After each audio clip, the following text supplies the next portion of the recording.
Let's go Pittsburgh Steelers at the Philadelphia Eagles, the battle for Pennsylvania. So this is going head-to-head with Buffalo and Detroit. This is a wild week. Battle for This is going head-to-head with Buffalo and Detroit.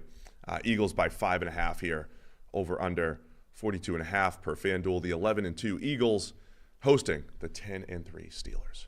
Yeah. I mean, I think, well, we've got two interesting elements of this game, I think. Obviously, the Pittsburgh defense against Philadelphia's offense is the more interesting side of the ball, at least to me. Particularly how the Steelers perform in the run game, I think. Like, at the moment, the Eagles are leaning on that run game, leaning on Saquon Barkley. At one point, his prize picks projection for this game was over 100 yards against a defense as good as Pittsburgh. So, yeah. Like, that whole dynamic. Can the Steelers' defense, which is incredibly good, and we've been talking about that defensive front in particular being phenomenal, but we've been talking about it largely through the lens of pass rushing, right? TJ Watt, Alex Highsmith, Nick Herbig, the interior guys, Cameron Heyward. It's an incredible pass rushing unit. It's good against the run, but it's not mind-blowing against the run. Can they clamp down and really stop the Eagles' offense just leaning on them in the run game and force them to the air where they have had more struggles? And that's where the drama has been, right? Is AJ Brown and Jalen Hurts, are they in a good place? What do you make of that? Well, it was weird because what happened this week, so people know, and then in a nutshell, A.J. Brown made some comments after the game that were interpreted as being sort of unhappy with the general passing game. And then Brandon Graham on his own podcast basically, I don't know his comments, but basically suggested that the two of them are not happy. They're not best buddies anymore. And then he came out and apologized for that. A.J. Brown essentially said he had the wrong end of the stick and, was speaking as someone from the outside and everything's good. I mean, I don't know if you get to that far if everything's good. Anyway. The question, and I'm a sucker for the context behind things, and I believe the context. A.J. Brown tried to explain the context yesterday. Right. The question was, what part of the offense needs to get better? And he said, passing. Yeah. And so which is true. And he explained yesterday, he's like, well, what would I say? Saquon's an MVP candidate. The run game's obviously great. Right. The pass game's where we need improvement, and that doesn't mean just the quarterback. That means receivers, pass protection, could be anything. So I'm a sucker for believing that context, that all he's doing was telling the truth, not trying to, stir it up and create issues. Sure. It just feels like one of those comments where he's been around long enough to know how that's going to come across. Dance around it better. Yeah, and if you're going to put that out there, you should probably be putting a little bit more additional context. Either way, they're right? The pass game is the area that has been struggling relatively. So if Pittsburgh's defense can slow down that run game and force them to the air, that's where it plays into their hands, right? That's where you suddenly unleash those pass rushers. That's where the defense is best anyway. Yeah, forgive me if I've repeated this many times on the show. I forget who said it a couple weeks ago, but I think they summed up my thoughts on watching Jalen Hurts in the offense. No matter, he's third offensive coordinator in 3 years, but the offense always feels like you're just kind of waiting for a one-on-one receiver to win, throwing an ISO route, and that was a lot of last week. Like, hey, AJ, go run a 16-yard curl on 3rd and 14, and we'll convert. And it does feel like a lot of Jalen Hurts offenses just depend on big-time receivers just making plays, and it's not read it out, get through your reads, get to the open guy. It reminds me a little bit of the way I've described the Packers passing offense. I mean, the Jets passing offense with Aaron Rodgers, where it's a whole bunch of like, hey, go win one-on-one. We're not going to scheme it open a ton. We're not going to I'm not saying those plays don't exist, right? We've seen wheel routes to Saquon Barkley this year. There's screens and all that.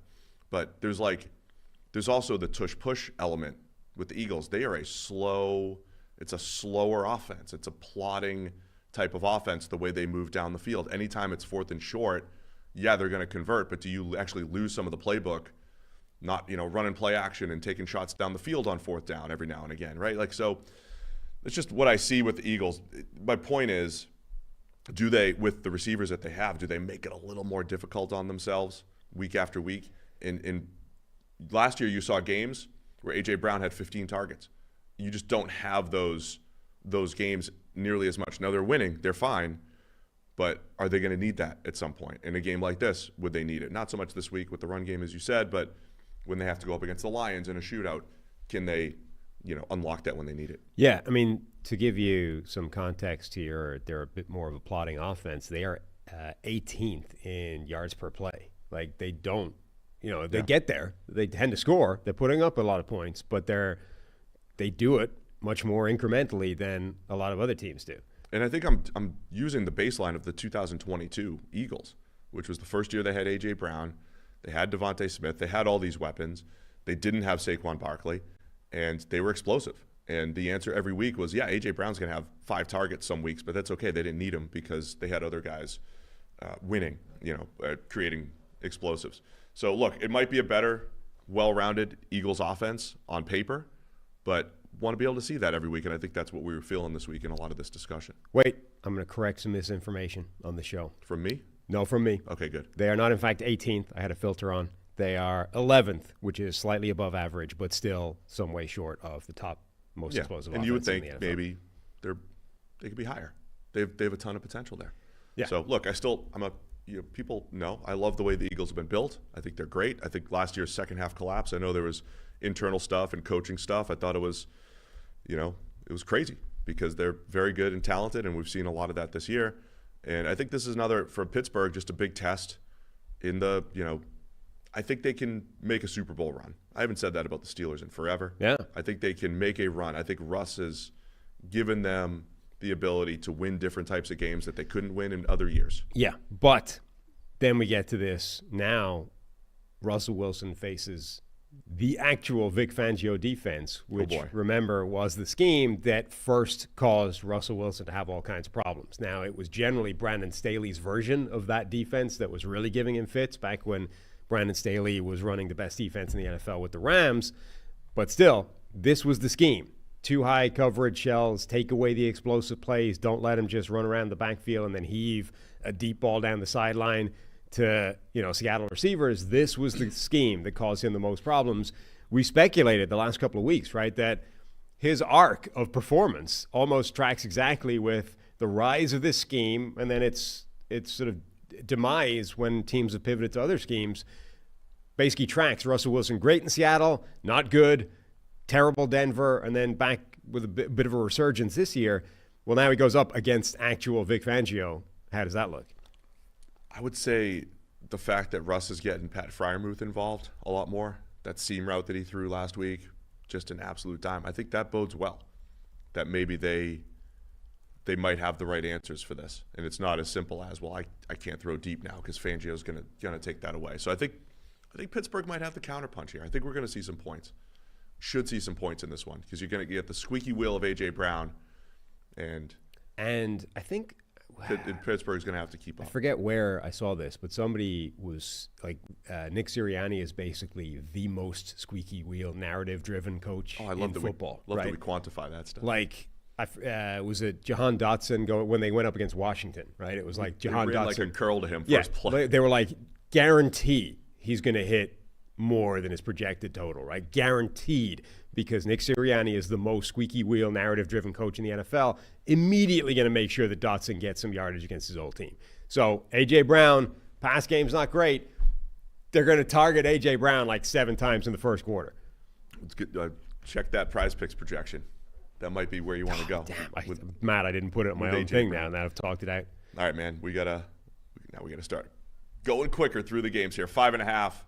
Steelers at the Eagles. Where are you going with this one? Over-under is only 42.5, by the way. Yeah. I'm going to go with the Steelers. I'm buying into that defense being able to slow them down. 5.5 feels like a lot. My initial reaction was 5.5 is a lot. Do we have weather issues? Where are we? Oh, it's in Philly. We got weather issues. The battle for Pennsylvania. It doesn't matter. It doesn't matter. Philadelphia. Anybody got the weather for me? Why is it 42.5? Daily, Sunday. Maybe they're just buying into two good just defenses. 46. No precipitation. Yeah, it's just two good defense. Feels like a lot for me, so I'm going to take Pittsburgh, as will Harry, to cover the 5.5. Thanks for watching all the way to the end of our video. For more great content, click here to subscribe and here to watch another video. We'll see you again soon.